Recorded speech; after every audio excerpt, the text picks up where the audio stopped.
petit crabe de terre fera le bonheur de nos papilles pour les fêtes de Pâques dimanche prochain.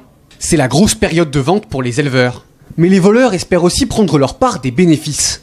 Ce mercredi, la maison du crabe au moule a été cambriolée. 2 tonnes de crabes ont été dérobés. Ils sont venus avec une pince, ils ont découpé. Donc voilà, ils ont pénétré ici. J'avais des détecteurs de mouvement solaire ici. Ils les ont jetés parce que vu que ça détecte un mouvement, donc ça s'allumait à tout bout de champ, donc ils l'ont enlevé. Donc ils étaient totalement dans le noir. Et sur mon restaurant, j'ai des caméras qui filment. J'ai aussi des détecteurs de mouvement. Les enregistrements sont actuellement entre les mains de la gendarmerie. Après 30 ans d'existence, cet établissement est une véritable institution du patrimoine culinaire guadeloupéen. C'est la 2e année consécutive qu'il est cambriolé à une semaine de Pâques. La propriétaire crie sa colère.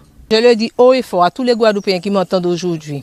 Les crabes que vous allez trouver sur les bords de route, quelle que soit la commune, sachez que ce sont les crabes de la maison du crabe. Regardez bien ce que vous verrez quand vous irez au bord des routes. Ce sont de gros crabes. Et ce n'est qu'à la maison du crabe qu'on trouve ces gros crabes. Pour l'entreprise, les pertes pourraient s'élever à 40 000 €. Une somme qui ne sera pas couverte par les assurances. Mes crabiers, ce n'est pas homologué par les assurances. Ils ne savent pas comment ça fonctionne les crabiers. Mes crabes ont besoin de lumière, ils ont besoin du vent, ils ont besoin du soleil, ils ont besoin de tout ça pour vivre. Ils ont besoin du grillage pour s'agripper. Parce que quand ils sont dans la cage comme ça, ils ont besoin de s'extérioriser, ils ont besoin d'espace. Donc je ne peux pas emmurer mes crabes.